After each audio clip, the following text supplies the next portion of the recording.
Conscious collaboration brings together entrepreneurs, changemakers, and thought leaders. We aim to highlight the people that embody the idea of aligned mind, body, and business.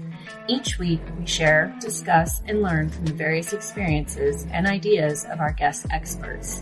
Through our discovery, we find a path to an aligned mind, body, and business.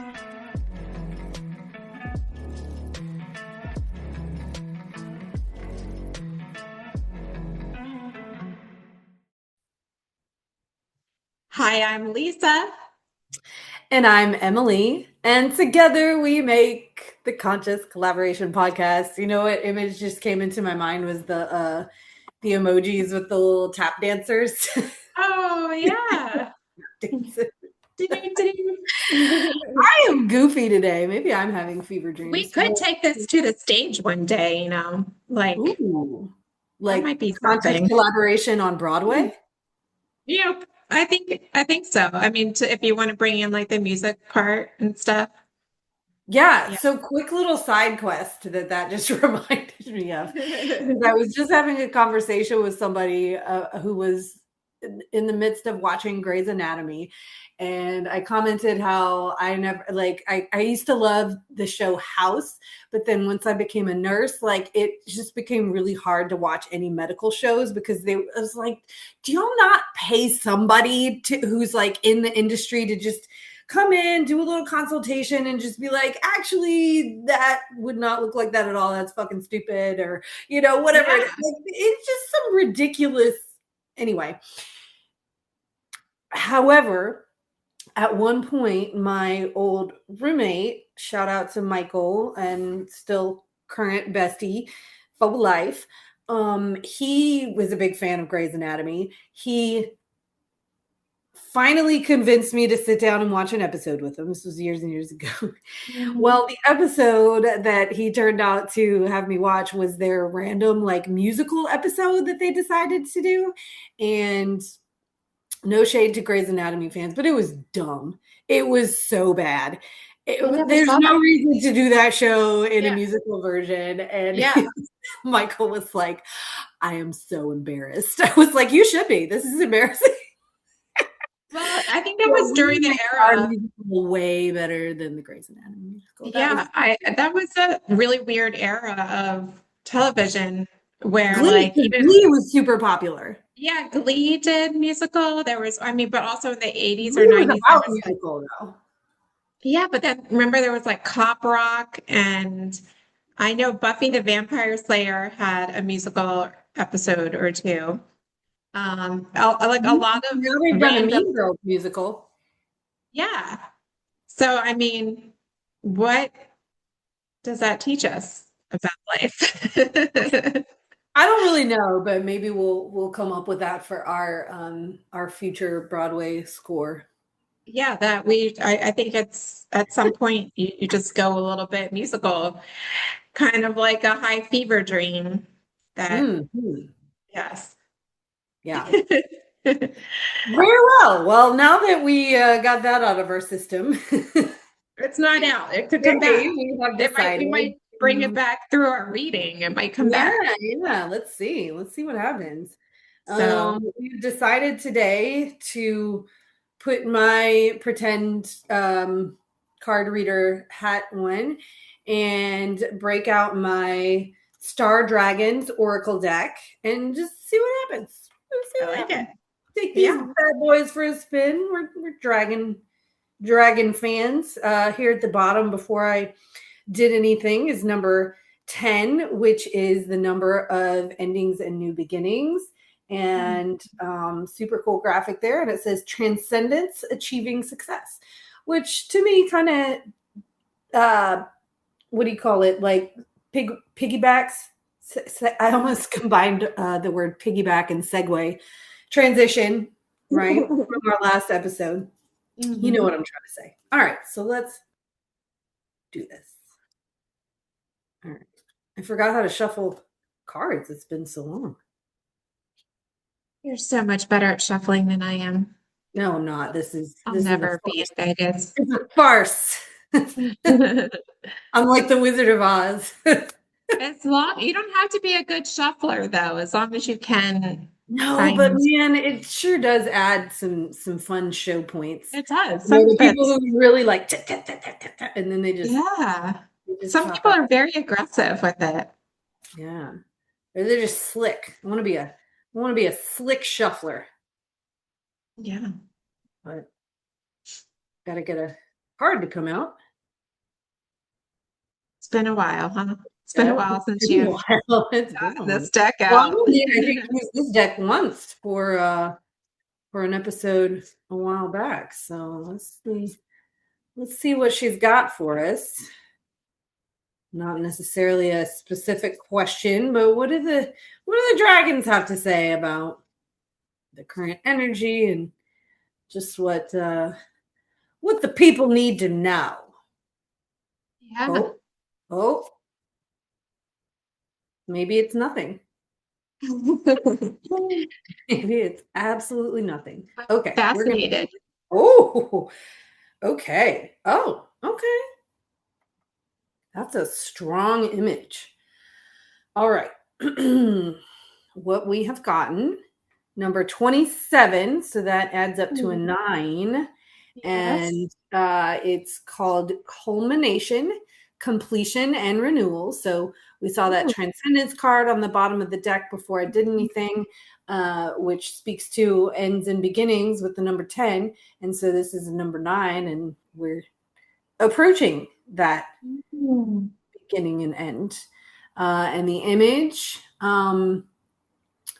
so you've got the dragon's head, and you've got some sort of like it looks like the appendages from the dragon's head are turning into roots, much like that card Oh, that yeah. we had on Last our week. Yeah. episode, with the roots or the tentacles. And it looks like we've got a character, appears to be female, sitting on top of the dragon's head, looking very confident. And she also has those appendages, those roots that are kind of Oh, coming yeah. off her head. So really, really strong image here.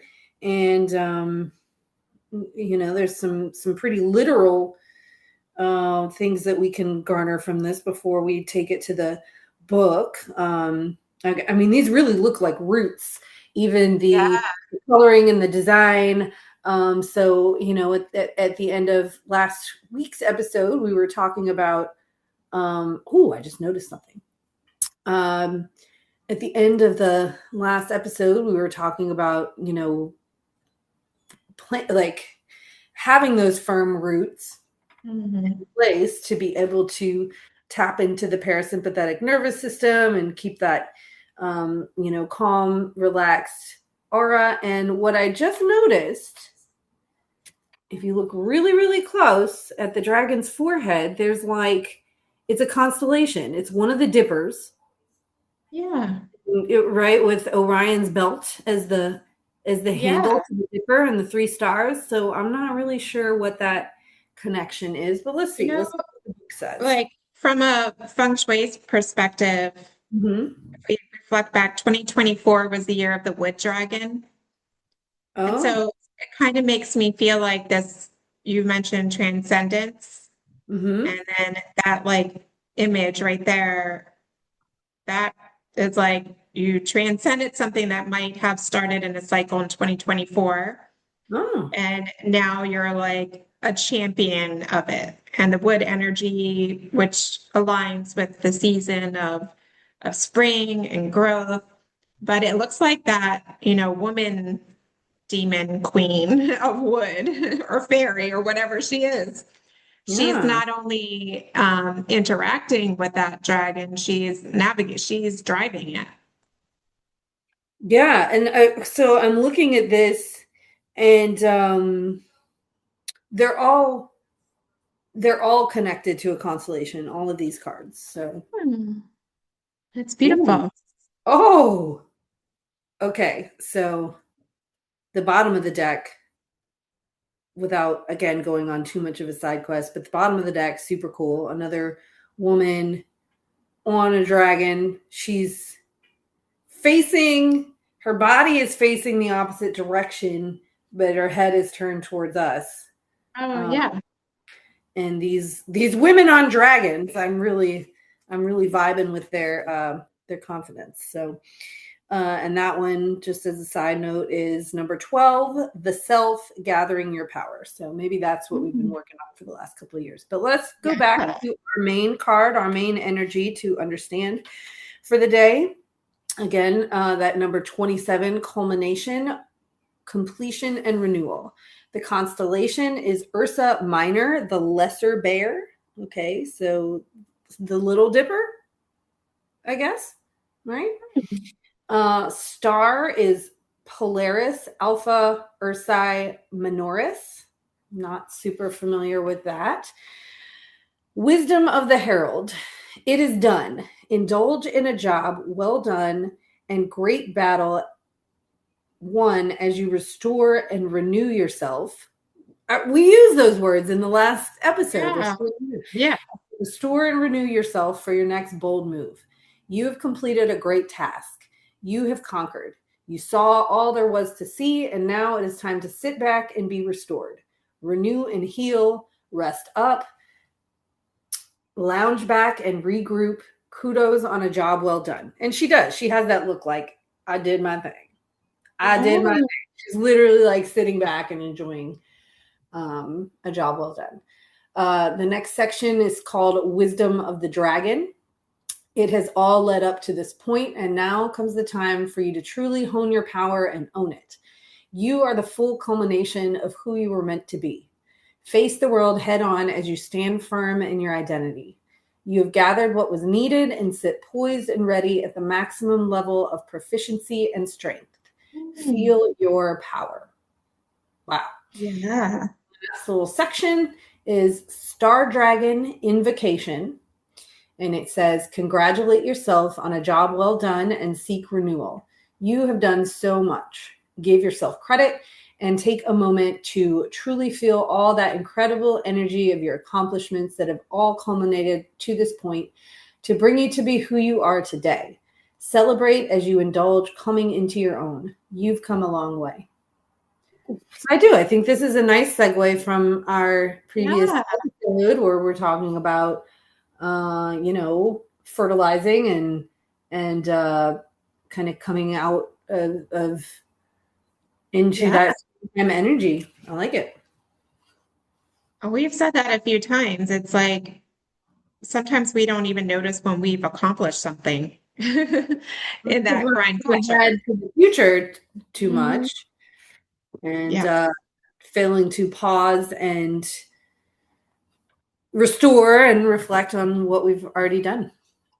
Yeah, I love that. Dragons are wise. They are wise.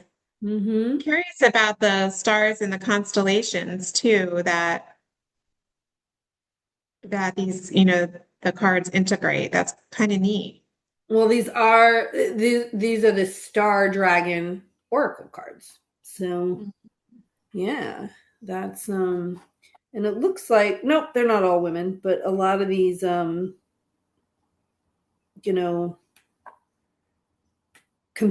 dragon companions appear to be female. So cool. Yeah, I love that.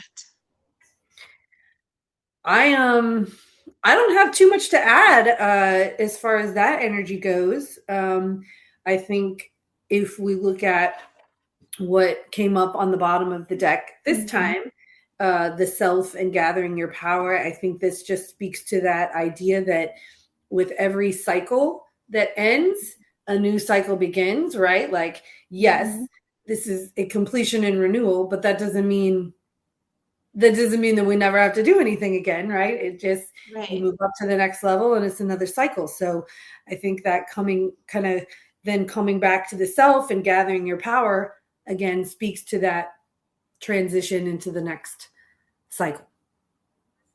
Yeah, there's a lot of that type of talk in the I Ching too, that mirrors this. It's, we're always plotting and planning to reach the top of a mountain, And then we get to the top of the mountain. And yeah, you want to celebrate, you make it up there, but also what's it look like to continue on past that point? Mm-hmm. And Mm-hmm. sometimes it's a little bit more challenging, like, oh, there's, a more difficult route from the top of the mountain to get to the other range.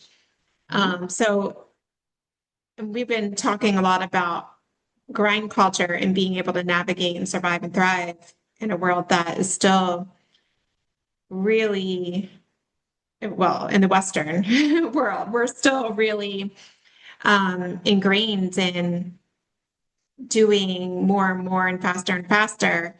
How do we restore and bring balance while still pushing the needle forward? Oh, hold on. I think someone's coming to ring my doorbell. And this is, they might, we'll see. That's a lovely Well, thing about recording in the home space. yeah, totally. I think that puts a nice bow on it anyway. Yeah, I think so too. Oh, good. They left. Spring is here. I couldn't hide. I'm like directly in front of the window. There's this thing when like I think Gen X and millennials that yeah, and it gets even worse, The like Gen phone Z. rings and you're like, why are you calling me?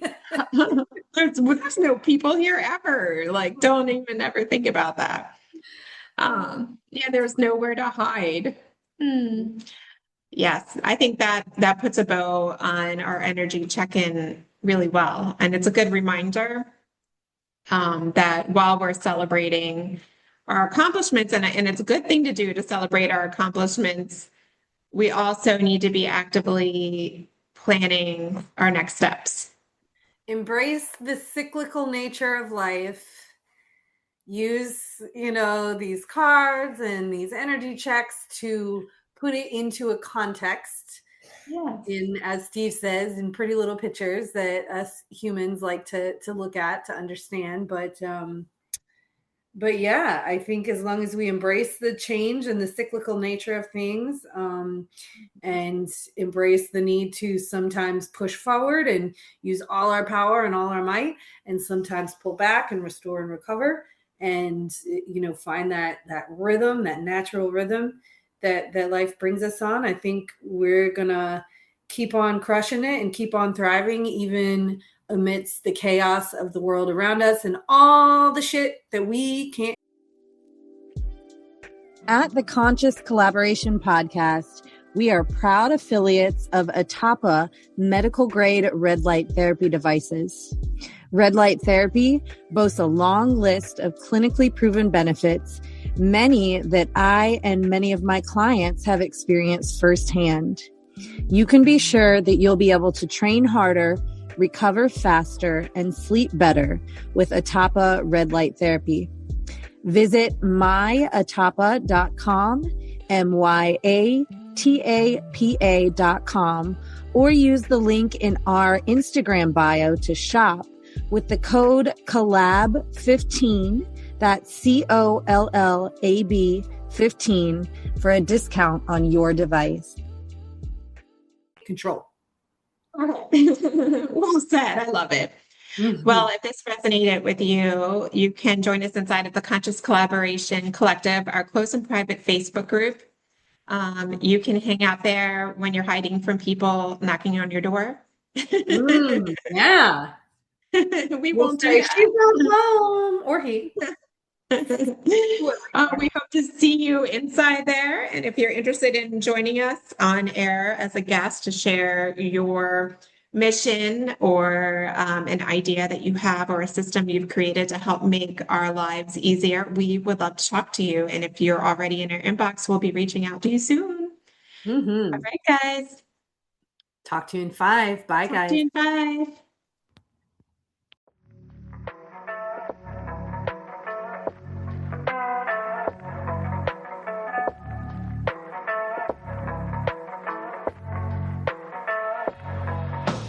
Thank y'all so much for listening to our podcast.